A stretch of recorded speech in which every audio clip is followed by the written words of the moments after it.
Let's hear some Glitch in the Matrix stories, part 134. A Ouija board followed me for 3 years. Okay, to preface, I am fully aware it is a known mistake to mess with a Ouija board, but I truly thought it would be harmless fun and nothing would come out of it. I will try to condense about 3 years of strange occurrences the best that I can, but this will be long. You know how we feel about those long ones. There were small things along the way, such as doors unlocking, random coincidences, but these were the events that made me feel like I was being followed. In June of 2014, several of my friends were looking for something new to do at my house as we lived in a small town. Our other friend, who was out of town, suggested we get his Ouija board from his room and try to use it. We were immediately in. More friends started to hear what we were doing, so in total we had about 10 to 12 people packed in my garage. We were all giggling and looking around at each other, and we had a little bit of movement from the planchette, but we had agreed that somebody from the group was moving it. So my 3 best friends and I decided that we were going to try it in a more secluded room in my downstairs and bring a witness so nobody would think that we were lying. We even made a pact that we would only use 2 fingers at all times, and we would tap our fingers if the planchette were to move to prove that we were not doing it ourselves.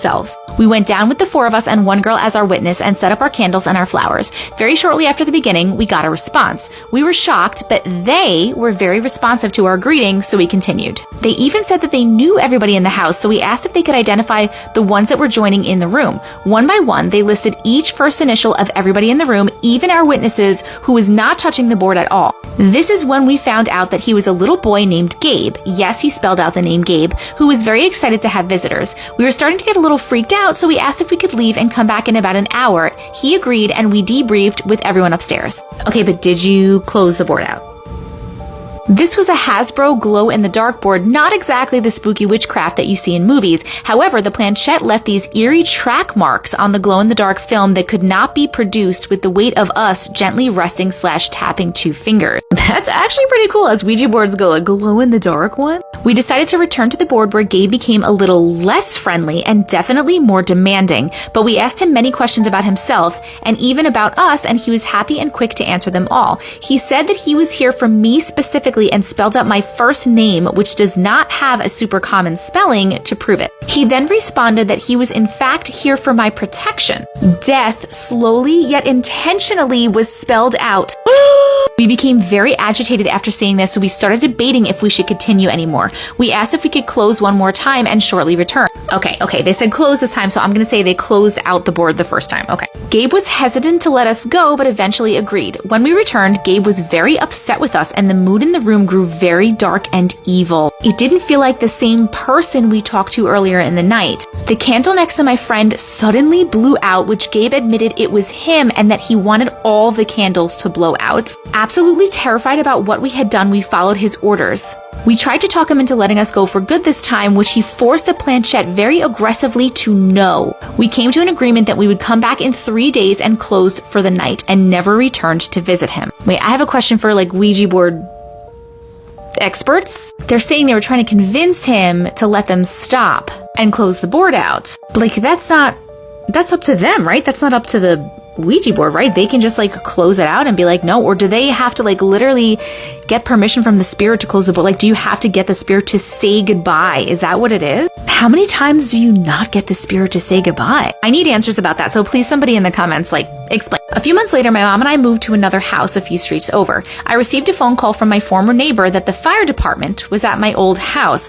When I arrived, my mom's agent had told me that a pipe near my room and bathroom had burst and flooded my entire bedroom. With so much pressure, water was bursting out the side paneling of the house. That's not very nice, Gabe. In June 2015, happily in our new house and moved on, I went to see the new Poltergeist movie. The next day, while I was getting snacks at the gas station, a friend and my mom recalled a tickling noise from the TV. Oh, ticking.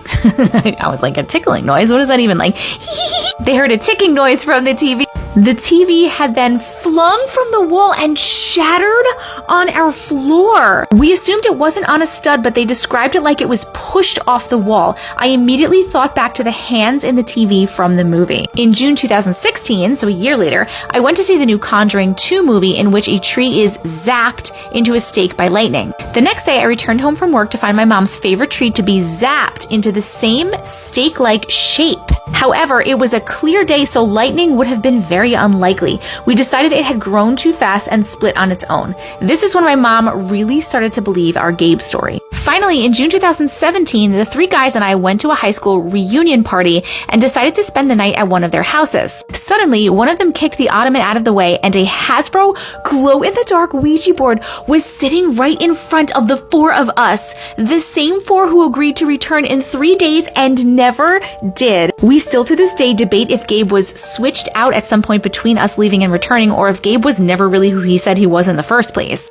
The story grew into a little bit of a hometown myth that people love to hear about, and I enjoy telling it at bars and to college friends. However, even though it has been 5 years since he has returned, I still get that sick feeling that I am being watched. I'm gonna go out on a limb and say that Gabe was never who he pretended to be in the beginning, because normally Ouija board is filled with evil spirits, I think. So he's probably just pretending to be nice to like hook you in. But I think it's really weird that nothing else happened. Like he didn't ever bother you guys in any other way, just some like weird random things happen. So do we think that that was Gabe? Or do we think those were just other weird occurrences? Like why would he wait a year in between each thing, right? But also the fact that the Ouija board just like came out in front of the four of them like 3 years later, that's pretty crazy. That's pretty crazy. Maybe he was like, hey guys, I'm waiting. Although I'm pretty sure the time doesn't like exist like that over there. So not really waiting, I guess. I don't know. What do you guys think?